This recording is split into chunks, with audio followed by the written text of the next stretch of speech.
Good evening, everybody, and welcome along to the Rangers Rabble. This is your Friday night podcast, and I am joined tonight by Lewis. How are you, Lewis?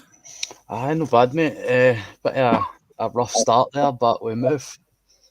Yes, aye, absolutely. And Ross, how you doing, Ross? I'm alright, mate. I'm loaded with that cold, man. Then I turned the computer on to dive on and join these and it wanted to do 16,000 updates. So my apologies for being late. I'll take the blame of that in the chat. My apologies. No bother. And we are hoping that Kerr will also join us just shortly. Right then, lads, we'll kick off, I think, by talking about last night. Huge result. A result I think most days maybe weren't quite expecting for us to get the win. I mean, I'll be honest, me personally, I thought we could get a draw there, but of course that wouldn't have been enough to get us through. But a win against a team who haven't lost a game all season, who've been in some form with the injuries we've got as well. It's an impressive result, Lewis. What's your sort of overall thoughts on what we've seen last night? Look, I mean, it's definitely up there in my short time as a Rangers fan in terms of biggest results. I mean, I would probably still have Dortmund up there. I think that's, Dortmund are an elite level football club in Europe, but Real Betis are in that second tier. They're a very, very good side. And in terms of like the actual performance, our XG was actually quite a bit higher. So it wasn't the case he had just a smash and grab. We created the better opportunities, and the discrepancy in possession was probably the last 30 minutes after the goal because we were just trying to hang on to the lead. I think we actually matched them in terms of possession quite a lot of the game as well. And you said that given their injuries, I mean that's a phenomenal result. You take into account that that's maybe even your fourth choice starting 11. I mean the amount of players that are out. We even get a player injured during the game. It's just it's crazy. We're absolutely cursed, man. But brilliant performance. Really, really pleased, and it's just topping the group as well. That's massive because it means we can just focus on domestic football for about 4 or 5 months now. Yeah, listen, absolutely. I mean, hold on. Is that our Craig? Thanks very much. Anyway, I see. Can tell he's on the beers, eh? Clearly, aye. But hey, it's still the dream team anyway, so it's fine. Obviously, when Kerr comes in, that will bring down the average looks of the panel. But we move. But that's it, isn't it, Ross? I mean, last night we went there and we started, at a midfield that's at the minute, apart from Lundstrom, who you would have fancied being in there anyway, is kind of cobbled together. Because you'd think if we had everybody fit, I'm not so sure Cifuentes and McCausland necessarily would have been starting in that midfield. But it was an impressive display for them given the circumstances. Well, like Lewis said, obviously I think we dealt with early wise anyway. I think we dealt with a lot of the pressure that they threw at us in the early stages. They were always going to get chances. Of course they did, but I thought we sort of handled it well early and didn't get ourselves overawed. Yeah, I'd definitely say you're right. I think going back to that, you look at our team now, in that game last night, you're looking at potentially an SPFL. Ridvan's starting. Ridvan's played a bit more. If Jack and Lundstrom are fit, they play. Cantwell plays. Danilo plays. Half a team last night. And Lewis is probably right. Dortmund away, taking 4 against them away is decent, but they never had their Haaland, and I think it's a different game if he plays. Last night you're playing with a team that's got Isco, who's won 5 CL medals. He's got 5 Champions League medals up his jumper, and we went there and got a result in a place where Real Madrid couldn't get a result the weekend before. That came away with a draw. So I think it can be underspoken how much of a team we look all of a sudden. Clement seems to have solidified. Everybody's now pulling in the same direction, and he's made it into a squad game. I think Mick Beale's issue, and the more you see coming out, especially now with the likes of Sakara and that, he didn't want to have a happy squad. He wanted to have his nucleus of players, and everybody else was just to show up and get on with it. So I think that's the major difference we've got is now we've got that sort of team spirit, everybody fighting for each other, and the likes of your John Sterling going in it, sitting central midfielder and absolutely bossing it. Where did that come from? That's wild. Yeah, definitely. And Lewis, just going to bring this comment up here for Michelle, which actually sort of touches on that. Is that fair to say that obviously Clement made the change at half time, taking Sifu off for Sterling? Now at the time, obviously they had reported that it was a tactical change, although I think there was a knock that Cifuentes has picked up as well. So we just add him to the injury list, although he was obviously going to be missing for a couple of games anyway due to suspension. But given that, was that a clever bit of management for Clement? Because obviously we had got ourselves in the lead twice, and we didn't manage to really hold on to it. Because for me, I think we would have maybe been slightly fortunate given the amount, particularly at one each, the amount of chances that Betis were getting at that stage of the game. But arguably, if we we could have went in leading the game at half time, if we'd had that bit more control over the midfield. So his Clement's obviously seen that, made the change, and it's refreshing to have a manager that isn't so reactionary. That okay, even with a knock, still makes that call. And Sterling for me was really impressive last night. No, exactly. I mean, one of my biggest complaints when Beale was in charge was he was the quintessential description of a reactive manager, and I think that shows his lack of experience in the role. Clement's an experienced winner in that job description, and he is certainly a proactive manager. And sometimes maybe that goes too far. I didn't exactly agree with the early substitution of Cantwell, for example, but most other substitutions I think he's got right. In terms of the Cifuentes, I don't know if I'd fully credit the manager in that sense, because I actually think Sifu was having a really good game, and I don't think the 2 goals would have been prevented if Sterling was on the pitch, because you're looking at maybe McCausland and Tavernier being the culprits in both goals, so the midfielder wasn't really involved. But again, it was the game prior that he actually trialled out Sterling in that position, so it's the manager that's thought, right, I've seen what he's capable of in training, and I'm going to put him into this position and trust him, and he's took it with both hands. I mean, it's like Ross said, it's come out of nowhere. The guy's been a right back or a winger his full career, and to go in there and play like that against an opposition like Real Betis. And the one thing that really impressed me is how actually good he was on the ball. That I was arguing with Kerr in the chat, like, there's no chance Sterling should become on centre mid. Like, come on, we need to have more possession, and it didn't really change. He was very comfortable.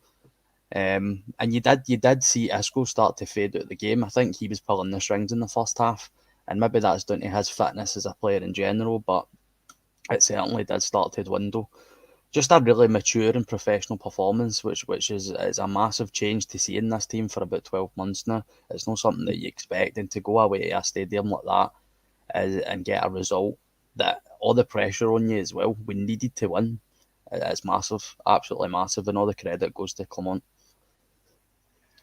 Listen, I totally agree. And Ross, on the points about Sterling, Sid makes a point here. Sterling for Lammers on Sunday. Not necessarily sure you have to put him in for Lammers as such, because we will be missing Cifuentes, but do you think, based off of the performance last night, that Sterling's gave himself a chance at getting in on Sunday? I think he's gave himself a chance, but what I would say is, if Ryan Jack's in any way fit, Ryan Jack starts for me. Lammers, I don't think you could put Sterling into that 10. I don't think you could play him that one further forward. So it's either Jack or Sterling, Lammers or Cantwell for me, depending on touch here. I would. Cantwell's back. Obviously, we don't know what his personal issue is, which he never travelled for the game. So hopefully that's not as bad as it could be. Obviously, you never like to hear of people missing their work through personal situations that they want to keep private. So thoughts to him and his family, whatever the case may be. Sterling for me gives you that bite and mobility in midfield that is exactly what Cifuentes hasn't gave us for me so far.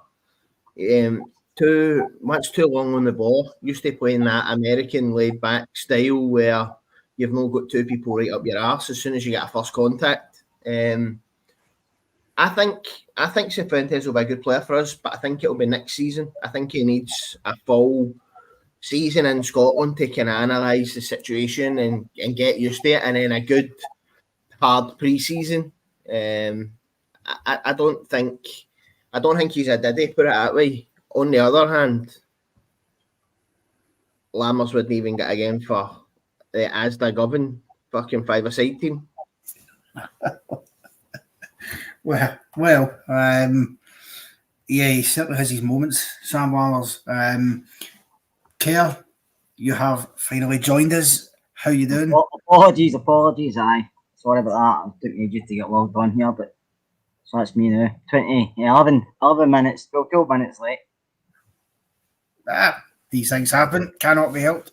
And I should know because I've had plenty of technical issues, as we all know, with my VPN, so it's all good. Obviously, in the chat there about the midfield, Kerr, and the options for Sunday, conversation about Sterling, obviously, having come in yesterday at half-time. I mean, when you look at the injury list that we've got, it is particularly heavy in the midfield area, the injury problems that we've got. I mean, as Ross says, obviously, if Jack is able to be back fit, then you'd think you'd throw him in on Sunday. What would your take on it be? Would it be Jack for you? Would it be Sterling or another that we've not mentioned yet? I think Cantwell comes back in for Lammers. I think I agree with Ross. Lammers, to me, I've not seen anything to say he's capable of doing more. Listen, he could prove it all wrong, but I don't see anything there. It's up to manager. Obviously, if Ryan Jack's fit, it gives you a headache, presently, because manager think, "I'll put him straight back in because Cifuentes is suspended." But the last two games Sterling's played there, granted it's only been a wee bit against Dundee and a half against Betis, but he's given us something different. He's got legs. His awareness is superb middle of the park, and he's physical, but he's athletic. That's what we're missing. And he can run. He can run defensively and offensively. So Aberdeen are quite mobile one there, aren't they? The players they've got Barron and Clarkson and Shanny. So if it was me, I would go with Sterling. Yeah, it'll be an interesting one to see, because I do think the physicality element will probably better suit Sterling. And obviously, if Jack's back, it's a question of, how fit is he? Cantwell, will presumably be back and he'll be fit, but obviously Cifuentes leaves a gap that you could certainly debate about. But Lewis, I think one position that probably surprisingly for us all might not be in as much debate on Sunday would be the striker position, because what Cyril Dessers did last night, to quote Derek McInnes, when he said he turned into Archie Gemmill, it was a sensational goal for him, and it's something that we have been waiting for a long time. But for me, it follows up the great finish he had at the weekend as well. It was a bit less aesthetically pleasing in the eye, but when that ball came back to him, he fired it like a rocket into the top bin. Last night, obviously, sells the two Betis players an absolute belter, a dummy, and then just through the legs. So obviously Roof got the winning goal, but you would think it will be Dessers off the back of that on Sunday. I just think you do exactly what we done last night. I think that needs to be the game plan, because as good as Kamar Roof is, you know, you've heard Clement saying for like 2 months now that he doesn't want to throw him in if it's not absolutely necessary. And I don't think it is necessary. Dessers should be good enough to start a game against Aberdeen. And like Ross said about Sifu, I'm starting to maybe swing that way with Dessers as well. I think there's signs that he's a decent quality finisher, but that athleticism just isn't up to scratch for Scottish football yet. He just looks too slow, and he goes down very, very, very easily as well. But that finish, I mean, it took me about 10 minutes to actually comprehend that it happened and that VAR hadn't stepped in to go, right, that's not the case. But it was a brilliant finish. Honestly, it was Messi-esque. It was unbelievable. But in terms of the game plan for Aberdeen, I think you just go the exact same as we did against Betis. You give Dessers 60 minutes and then you bring on Kamar if it's needed. If it's not needed, then you keep him in cotton wool. Yeah, I mean, Ross, you know, I think we've all, and you know, quite rightly so in a lot of cases, I think we've kind of resoundingly written Dessers off, given just how poor the start to the season really has been for him. But a couple of decent goals in the last 2 games for him. You know, 7 all in for the season, but does that give you confidence that there's still hope yet for Dessers? Could we see him going potentially a run? I mean, obviously, for a lot of strikers, they can be real confidence players, and once you start, you know, get that 1 or 2 goals under your belt, it can start to come together a bit. And I'm not suggesting necessarily he's a long-term solution, but you know, depending on what happens in January, can we get more out of Dessers? What was that famous quote? Would they said when Buzz was bouncing up and down the stairs in Toy Story, that's not flying, it's falling with style. That is Dessers now. It's no good play, but things are breaking for him. At the start of the season, we spoke on here about he just needs one to hit off his arse and go in, and that'll be him kick-started. He just needs one. Then one hit him in the arse to went in. Then one came across and hit him in the shins to go in. Then everything else he's hit's been deflected. But the difference is now they're deflecting in from. I believe that's 8 goals so far this season.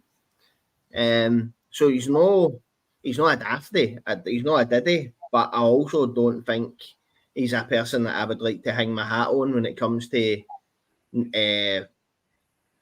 I wouldn't like him to be your first striker and the best striker at your club, but definitely good for bringing on later into games. But I don't think he's got the physicality required to play in Scotland. He doesn't look mobile enough to me. I definitely thought last night the 2 defenders were the same as us. They were waiting for him to follow the ball, and then they sat in their arse. Then he turned them into the ground a wee bit. Then he's like, the goalie, how you Meg, done. But see, to be honest, right, see the finish, even the finish, mate, see if the goalie gets his leg out, he's just I don't know if he is falling with style or whether he's flying. I don't know. Did he mean to make the goalie last night, or did he just scuff a shot and it's found its way through? Did they mean to lay it after Seema, or did they trip over the ball and it just went right into Seema's? I don't know. I feel as if I'm just waiting on him to bounce his head off that ball at the bottom of the hang and pop up with the wings out like that. That's me here. Buzz. I'm going to start calling him Buzz. That's it. Dessers, Buzz. Aye. I definitely think in January we need to go and get a striker that's going to finish. The likes of even looking back now, the game against Aberdeen, the draws we've had, need something that's going to turn them into wins and into their positions consistently and score goals. Mm-hmm. But I don't think Dessers is as much of a waste of money as Ronald Waterhouse's love child. Well, that's a note. Kerr, we'll come back to that point in a minute. Not Waterhouse's love child, but Dessers. But Paul McGarrigle comes in with a point that I think is an interesting one, because we've seen a few recently. Free kicks right now are dreadful, quite frankly.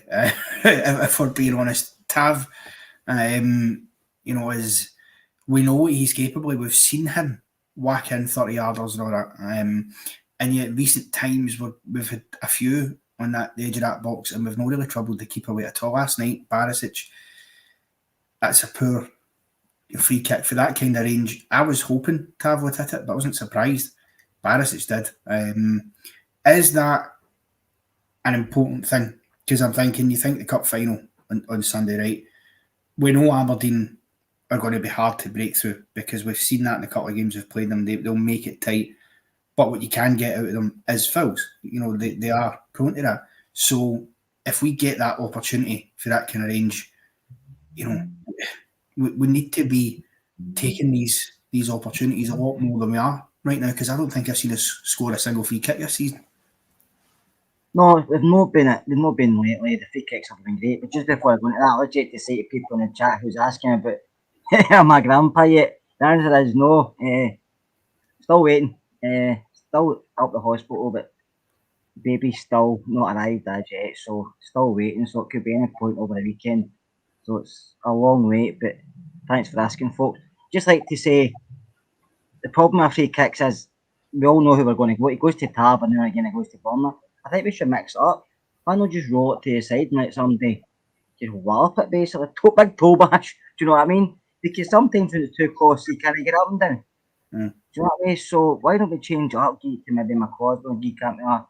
I'll try something different. See that just cutting over the wall. It works now and again, but it doesn't work very often for us. So maybe just change up a bit, do something different. I don't know, because it's quite predictable now, isn't it? Last night, that was a great position we had, but the free kick was wasteful. I agree, and I think as well, part of it to me is the way I seen it, and I don't want to turn this into any kind of negative podcast or that, or be too harsh, but I do think part of it last night symptomatic of where Barisic is right now as well, in terms of the quality of his crossing and into the box, for example, and his distribution right now. Because a couple of years ago, Barisic was, having him on one side and Tav on the other, we were frightening with the level that we were at in terms of getting those balls into the box, and the finishing the two of them have had for free kicks, and that's not really clicked this season. So I just thought that was part of that. On the Dessers point though, Kerr, obviously Lewis and Ross have touched on quite well there.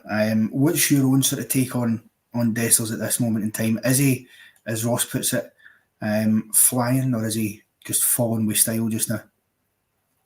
I think he's trying. I think he's been lucky the last few games with sometimes not working for him. Last night's goal was superb, but I think everybody was watching, as and every Rangers fan that was watching the game, either there or on TV, they probably sat for a good 30 seconds after the ball in the net to realise it was Dessers, because we weren't expecting that from him, just the way he's played this season. Listen, he's trying. Things are coming off, but I agree with Ross. I wouldn't put my money on him being a main man next season. I don't think we can go that way. I think if we want to go forward, we need somebody more consistent and probably better. He is a big lad, but for being a big lad, he's not very physical. For up here, seems to get bounced about a lot, and he looks for easy free kicks, which are only free kicks. He goes down holding his face. He goes down before he's even touched, and then he looks to the ref like that. Just got on, mate. I mean, he's a big lad, and he should be able to put himself about. And you don't see the same for Danilo. His movement's better. And I thought last night he done well, Dessers, but after about 50-55 minutes, he looked gubbed. He looked shattered, and you can see that. So hopefully the last couple of games I gave him a kickstart, because he's all we've got just now until Roof. I want to say until Roof's fit, but is Roof ever fit? We just don't know. I mean, even last night with a tackle, we thought that's him out till April, but he get back up and scored the winner. So I agree with Lewis as well. I'll start Dessers on Sunday and bring on Roofy maybe half an hour to go. Because I think you can't start Kamara Roof because you just don't know what happened. Yeah, well, that's it, isn't it? And to be fair, I mean, Lewis, given the fact that Roof does come on last night, and I felt, again, to give Philip Cowan credit, I felt it was the right time as well, because at that point, I think Dessers had kind of run his race a bit. He seemed a bit out on his feet, so it was a good timing for him to come on. And of course, he gets the winning goal. And the thing with Roof, you know, Hill's relying on him to be in that area. I thought actually for the way we had been taking corners all night and not really beating the first man, I thought we worked this one absolutely fantastically. I thought the movement for Davies to get the flick on in the first instance was really good, because he sort of feigned it on one way and came back to get on it. And Goldson showed great composure, because a lot of cases you might just smash it right across the face there, and hope for the best, but he picks Matondo out beautifully. If we're being honest, Matondo probably should have scored it, but it breaks kindly to Roof, and he finishes it off with aplomb, as you know Kemar Roof's going to do. So, I mean, that kind of proves the importance of having somebody like that to come on off your bench to feed off the scraps at key moments in games, because we were under pressure a bit at that moment and we just started to create one or two wee threats ourselves.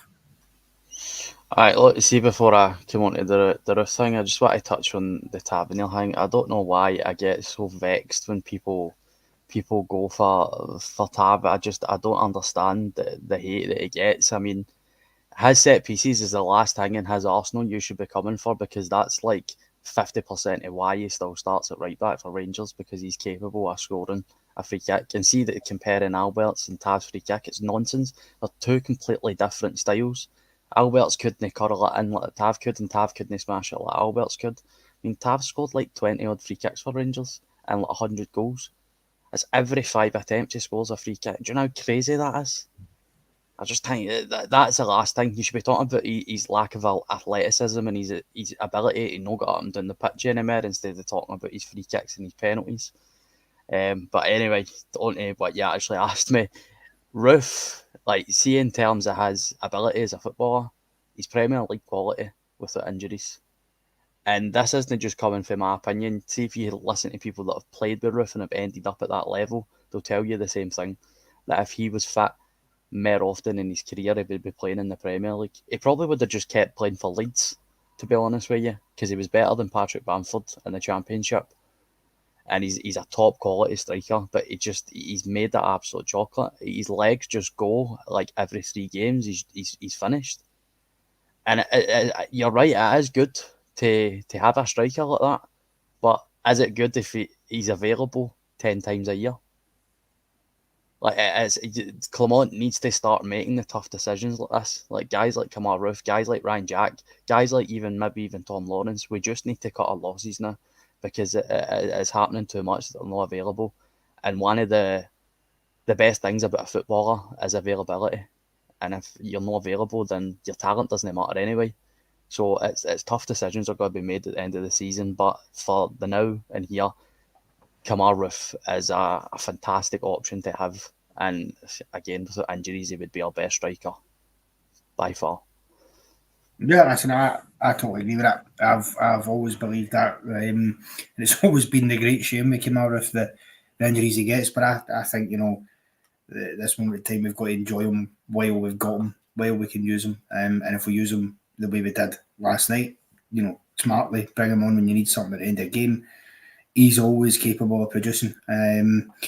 Ross, just very quickly, did your missus decorate the tree? Yes, she did. She did.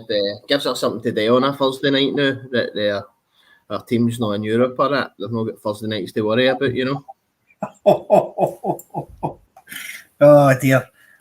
Well, speaking of that, and in games in Europe, I think Lewis alluded to it earlier.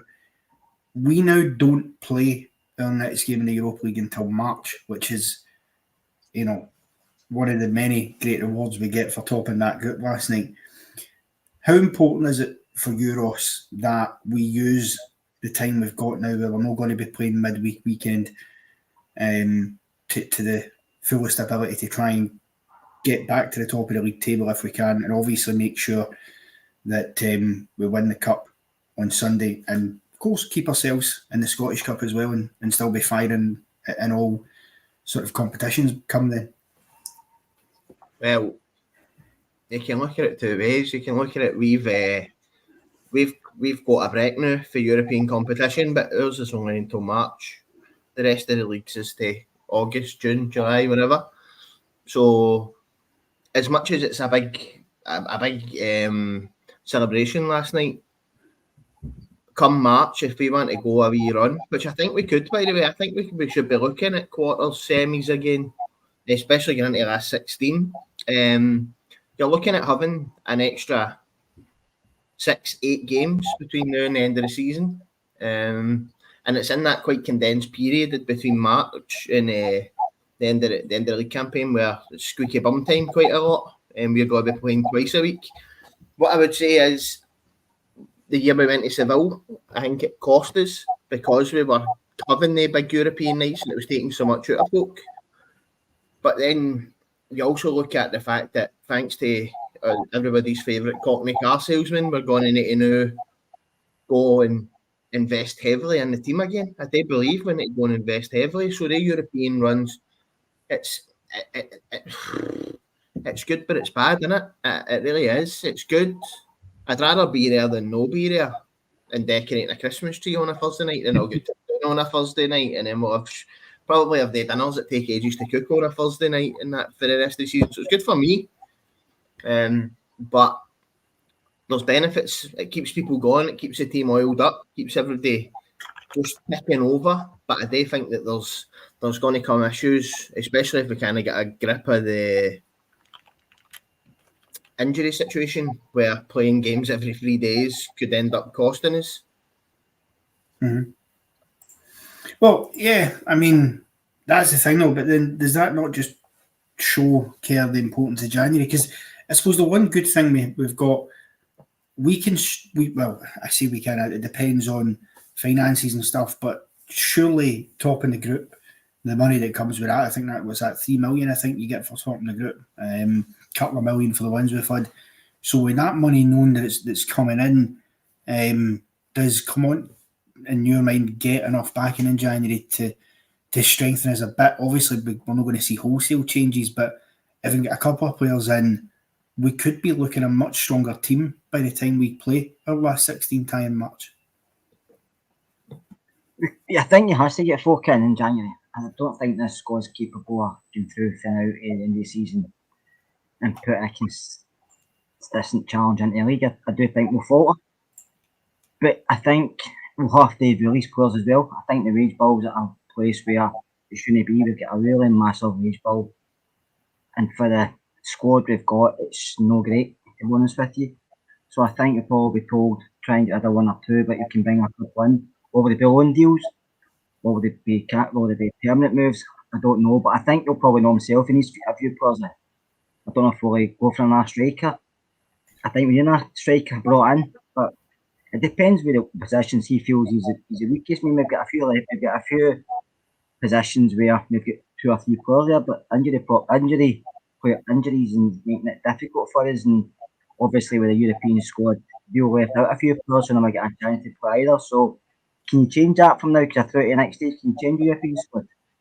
Would you have to go with the one you picked at the start? No, you can change that now. That's better as well then. So I think Clement will know what he needs. But to be honest with you, what he's done with the squad of players we've got is phenomenal. I know we've not won anything yet, but the change, especially mentality-wise, is night and day for where we were. Because if he wasn't here, we wouldn't have been this far.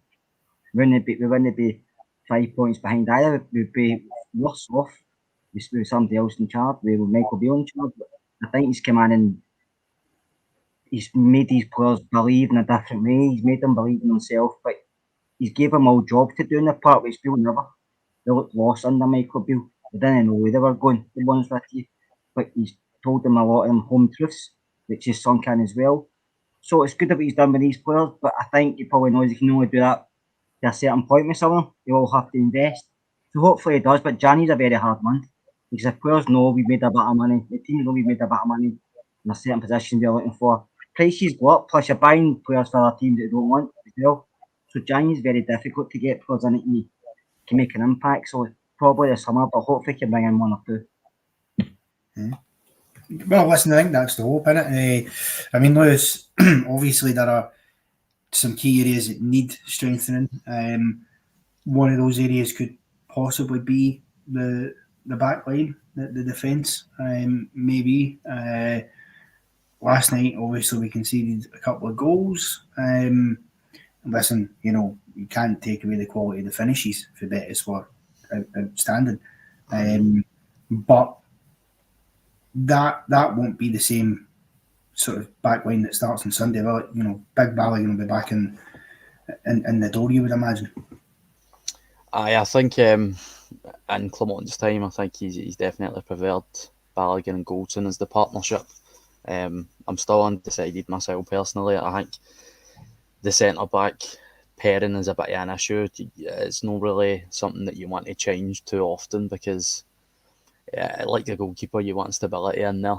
And in terms of transfers, I think it's a left back and a striker are the two absolute musts for me if we're to sign more than one player in January. I really like Yilmaz. I've made no secret about that. I think he's a very gifted footballer for that position, but whether he's athletically capable or not is a different conversation. I think he deserves a run in the team because Borna's useless. He's absolutely useless now. He doesn't even do what he was good at. And he costs us so many goals, and I can't watch Borna anymore. And in terms of a striker, I would go for Miovski. Even if it is 4 million, I think that would be a good investment because he's only 24. He's an international level player. He's been outstanding for about a season and a half for Aberdeen now. And a lot of people come in and say Shankland. I don't think there's much between them in terms of ability, but there's 5 years of an age gap, and I think that's important. Do you weigh that up more important than him being Scottish? Because Miovski, there's plenty of scope to sell him on for a much bigger fee. Shankland, you're not going to get that. So for me, it would be Miovski and a left back. Yeah. Ross, would you be happy with Miovski? I mean, I suppose the question is, given that it's Aberdeen, right, we know that a lot of the teams in the Scottish League tend to play hardball with us when it comes to transfers that we've seen it in the past.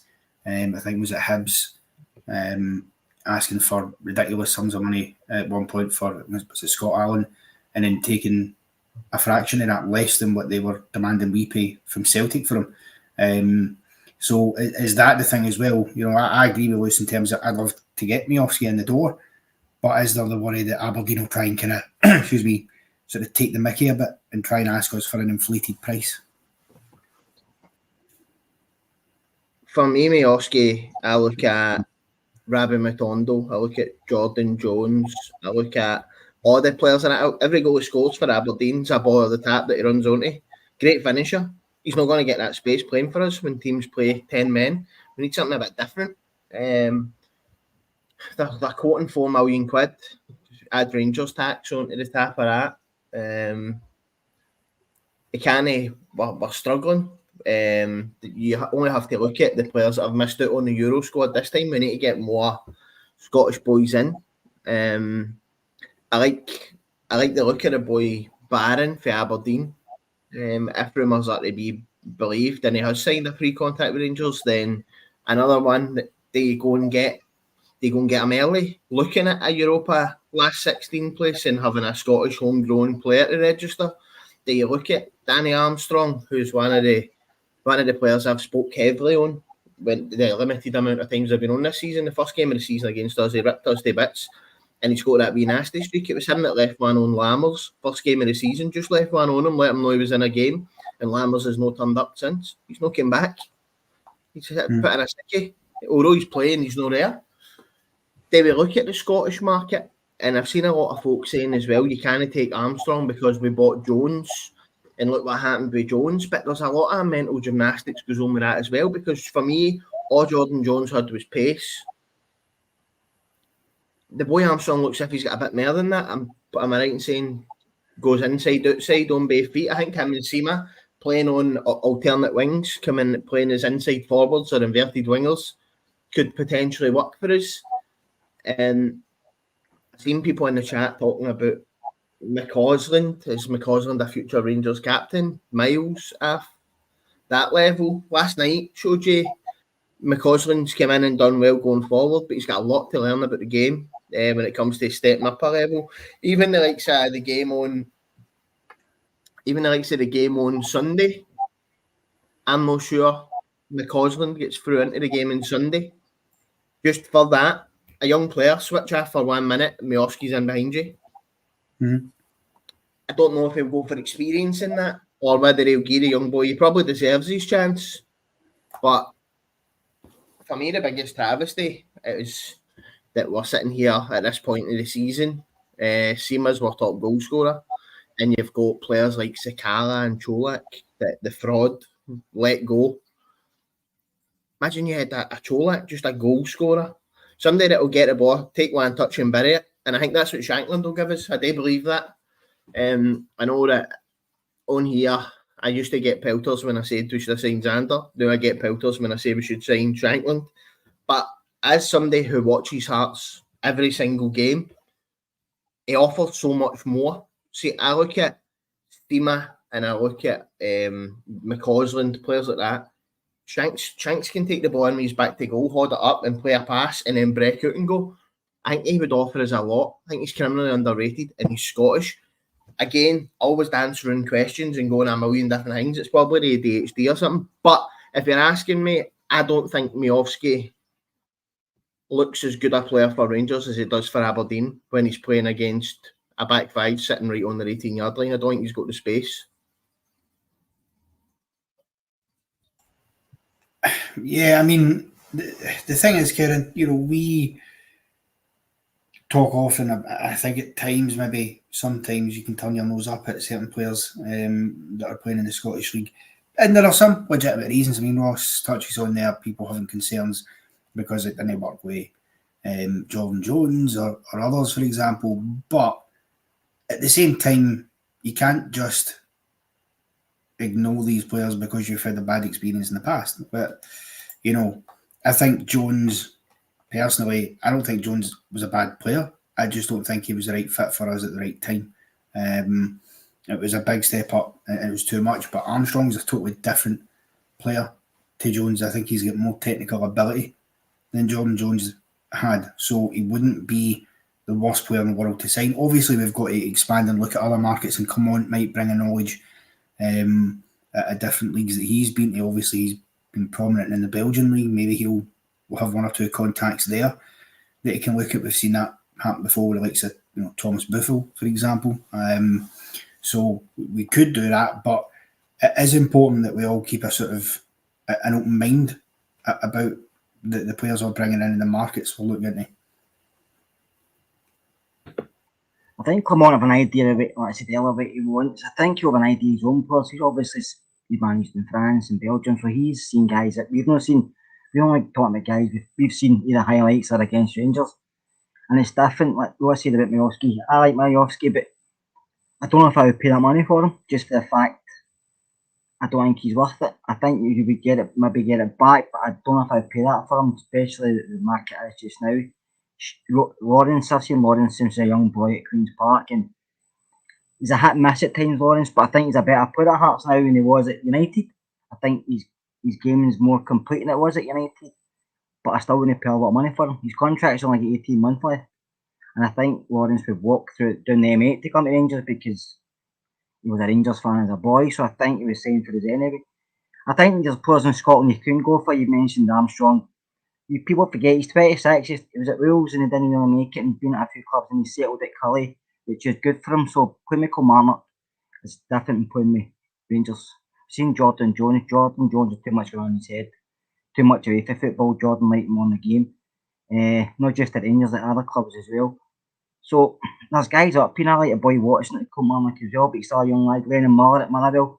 But remember we went for Jake Hasty and that backfire. So every signing's a gamble. Doesn't matter if he costs you 4 million, 5 million, you get him on a pre-contract. Every signing's a gamble. So I think Clement will have his ideas on someone, and you'll probably know people for other markets. But there are players in Scotland that we could go for because signing guys for our league, can perform in the league works. But like Ross says, right, playing for Rangers is totally different, and playing for another team in Scotland might be a part for them because teams perform differently against you. Teams operate differently. They don't come out as open as much and they sit deep, so it's very difficult to get in behind. And I think that's where Jordan Jones struggled when he came to us because he had a lot of pace and the Kilmarnock they were sitting hitting the break, whereas Rangers don't do that.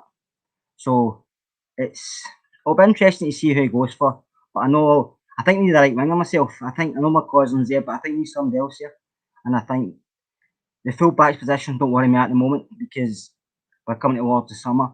So we're in a brighter bank for a full-back just now. But I think we need the right winger and I think we need a striker.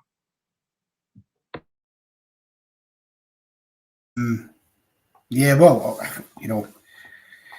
we can only wait and see, can't we? And obviously, we don't know what the budgets will be for coming on, but I would imagine you'll get backed because you've got to. I mean, Lewis, last weekend, in fact, the last week has been a pretty good week for us, all things considered. We managed to get the Brucey bonus of them dropping points on Sunday after we had done the business on Saturday, top the Europa League group. So everything is very much back within our hands and all to play for. So, I mean, it'd be madness not to come on to the full hilt because I don't think it's out there to say we've got a real fighting chance of wrestling this league title back now. I think, Rangers fans should be very, very excited that this guy is our manager because you're looking at what he's achieving right now with an absolutely threadbare squad, and he's not got one player in the door that he has personally picked out for any sort of reason yet. You just imagine what he'll be capable of when that's the case. I mean, I think one of the biggest differences for me was Michael Beale came in here and he had this philosophy of playing this narrow system, and he tried to shoehorn certain players into certain positions that it just didn't work. I mean, this is the exact reason why you're seeing John Lundstrom's a completely different player, because he's not been asked to play that Stephen Davis role where he just sits in front of the back four and he'll have the ball 60% of the game, distributing it left, right, and centre. That's not what his game is. He's a box-to-box, goal-scoring, athletically capable midfielder, and that's why he's shining again. He looks like John Lundstrom for the Europa League run, and I think that's the difference. You've got a manager that is recognising what a player's capable of and not asking him to go at his means. I mean, other than Todd Cantwell maybe is the only player you can say but that's forced. So this will all change once we start getting players back fit and a couple of signings back in for Clermont, personally picking them out for any tactical reason, then it's very, very exciting. I mean, we could be sitting at the end of January 2 points behind Celtic, having won a trophy and the round of 32 or the round of 16, whatever it is for Europa League. That is absolutely crazy considering where we were a month and a half ago. And it's all down to that man. You're on mute, Connor. Shocking. Dear me. Yeah, I totally agree. Ross, just before we do sort of park the European stuff for now and fully turn our attentions to the big final coming up on Sunday, I'll just bring this up. Might be a bit early because there's still time to go and there's playoff games to be played, but that's just a list of some of the teams that we could come up against in the last 16. Is there anybody there that you'd fancy or maybe not fancy? I mean, I've got to be honest, they all look pretty tough games on paper. For me, admittedly, I don't know much about the likes of Toulouse, for example, but I know that they did play, I think was it Liverpool, I think they were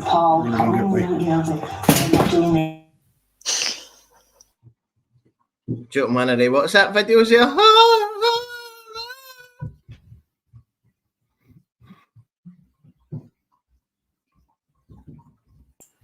You could have just answered the question there, Ross, and bailed me out, you know what I mean? But no mercy on this pod, I tell you. Dear me. My apologies. That's what happens, by the way, when you leave Sky Plus paused for far too long. It just automatically. Anyway, those teams there, Ross. Any names jump out at you that you'd fancy? Well, I'll tell you what. I don't see many teams in there that I would fear. As you say, it's only 2 short years ago we went and beat Dortmund, Leipzig, Braga in there, teams like that. Watched Feyenoord, absolute pony. donkeys. There's some teams in there you would really fancy, by the way. See if you get a favourable draw and you end up getting a Freiburg, a Quarabeg, maybe even Braga, Sparta Prague. Yeah, I know we've obviously had our battles with the Prague teams and stuff. Lens, Shakhtar. I don't think there's any teams in there, barring maybe Milan, that you would say I would fancy them to give us a bit of a chasing. I think we could hold our own over 2 legs in Europe with anybody in that list. I agree. I just hope that it isn't Milan that we end up having to play at any point, because they've already given me enough grief this week, so I can't be bothered with them. Okay, Kerr, Sunday, huge game, League Cup final. We haven't won the League Cup for 12 years, I think it is, 2011. The Kicha Yelovich goal, it took about 4 years to actually get into the back of the net. Just how important is this? Is there an element? Because I think since we've came back on the journey, and got ourselves back to the top table in Scotland and won the league, won the Scottish Cup, this is the last trophy that we've not won yet since we came back. And it's the first piece of silverware. How important could it be for the players and their confidence going forward to actually win that and be able to call themselves winners? I think Sunday's just a must-win. I think if we can't think about losing that game on Sunday, I think we have to win it. I think losing it could set us back. Maybe not the manager, because he's not in a door and knows what he's looking to do in the future, but the player-wise, mentality levels, because he's got them back up playing and believing in himself. But I think Sunday could set some of them back worse than it's done before. So I think Sunday's a must-win. There's nothing else we can think about. We have to win Sunday. And it doesn't matter who he starts, they have to win on Sunday.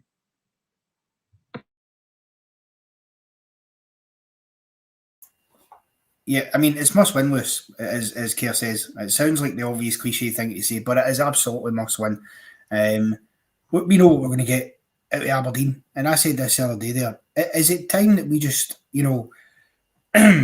stopped caring so much about, they're going to turn up, they're going to do this? Just forget that, go out there, play our game, and give them one, because surely, after the couple of games we've had, we must be due one over them. We know what we'll get for them. So, as I say, park that to one side.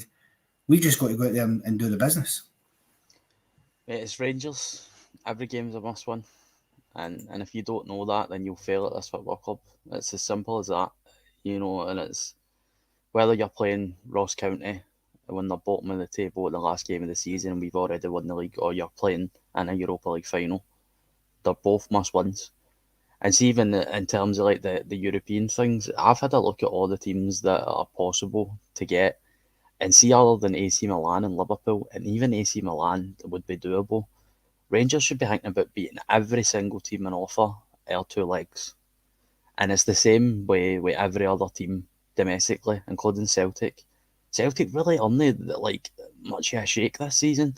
A lot of their fan base are really disappointed in how they're playing. And Rangers really need to try and capitalise, and it's there for the taking. And like Kerr said, mentality-wise, this could go one or two ways. It could destroy our season, or it could make our season. And to get it the Sheep, who have already took 5 points off us this season, which is embarrassing.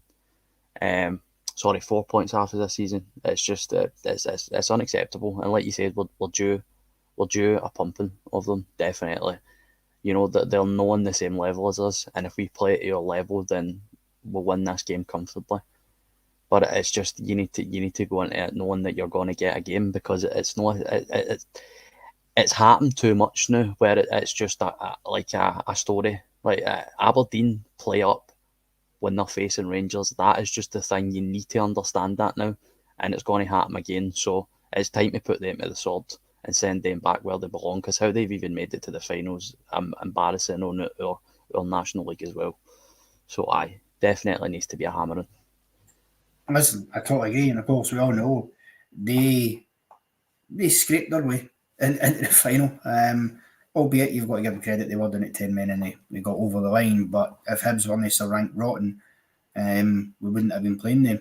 But Ross, I mean, look, as I said there, 12 years since we won this cup, but this used to be our cup. We have won it a record 27 times. Nobody's won it more, although I think Celtic are starting to breathe down our neck because over the last couple of years, they've certainly won it the most times. So, you know, we've got to get it in the bag and back into the Ibrox trophy cabinet where it has belonged for the majority of its existence. This, for me, is when we find out just how much balls the team have got. I'm sick of hearing, Aberdeen only raised their game against Rangers. Aberdeen should be able to raise their game 1,000,000% against Rangers. We should be able to raise ours 1,000,001, and we've got better players than them. We should be beating Aberdeen every time we play them. Don't buy into this. A team that live a fucking 5-hour drive away and try to make it as if we're some sort of rivals because of some shiter tackle that get made in the 1990s or 80s or whatever. Lot of pish. They're a football team. They're not a good football team. And if I'm Philippe Clement, I'm expecting my team to go out there and dominate the ball and score goals on Sunday. As Kerr says, if we as a team can go and put this trophy in the cabinet, it stands us in good stead. If we again piss another chance at silverware up the wall, then all the questions that fall on our players and how big their balls actually are. Have they got balls or are they built like action men? Who knows? But we'll find out on Sunday. Because you get the first trophy in the cabinet, all of a sudden you're winners. You've won something, your manager's a winner. That changes the attitude like that. See if you get beat. Maybe the fans are right. Maybe we are losers. That's something else we've just threw away. We go and win, put the trophy in the cabinet, have a party. We're still in Europe. We're 2 points behind a terrible, terrible Celtic team if we win our game in hand.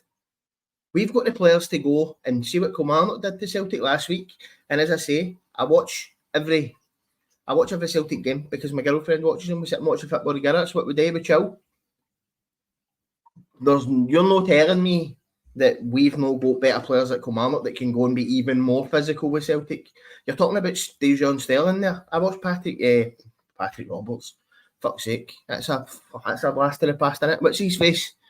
What's the man that plays in the middle apart from now? Somebody help me out here. Who's scoring all the goals? Matt Riley? Matt Riley, yeah. There's absolutely no way that we can't just go and sit two people on him and McGregor and then Celtic can't play football and then you're just in a battle and go and beat them. See, for me, we need to now ditch that Tav's a loser, Golson's a loser, I'm just disappointed, Barisic is a shite bag, Lundstrom can't do this, Dessers is shite, Lammers is shite. Everybody go and put in a big performance, win as a cup, and your season will turn like that, in my opinion.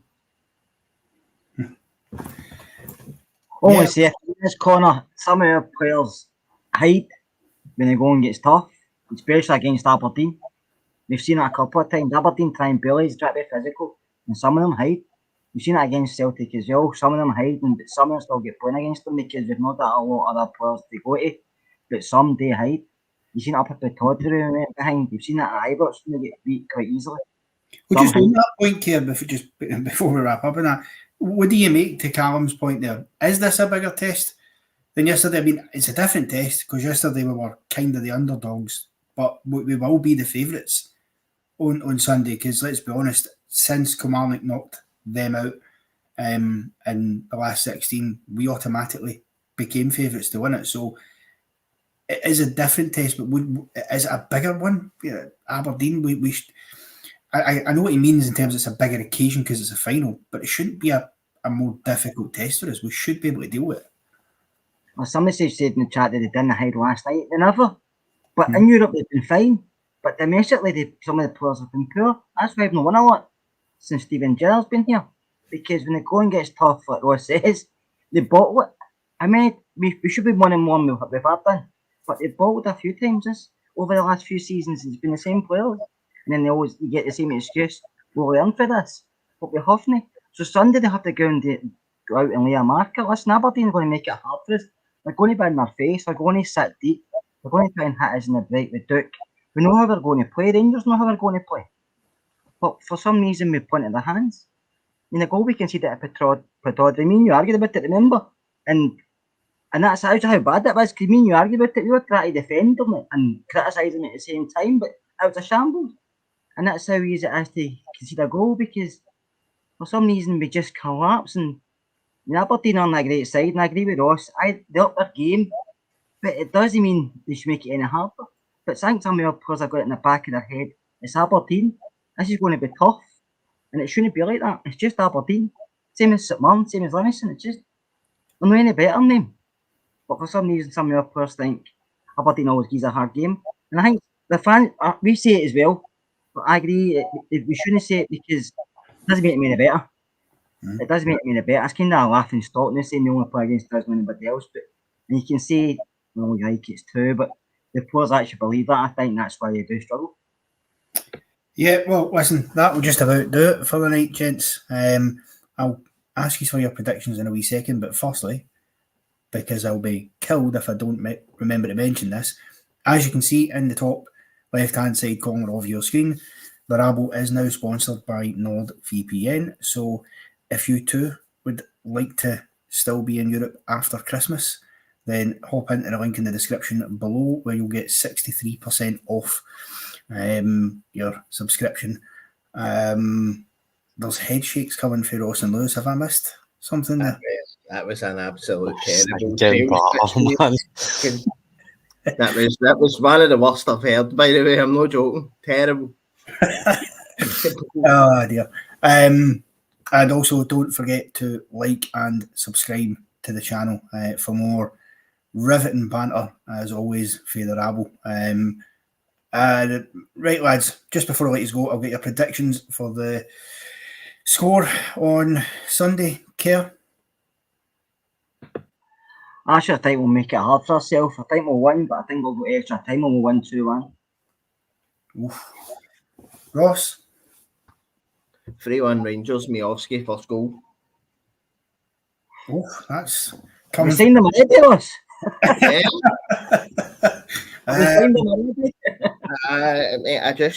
think, mate, that they'll just catch us cold again, mate. Like they always seem to get chances. I reckon that big long ball over the top, where defenders part like the Red Sea. A lot of big players, and we can't defend set pieces either. We struggle. Well, I know we're not getting a lot of goals, but we struggle. That's because it's Jack Butland goals, no anybody else.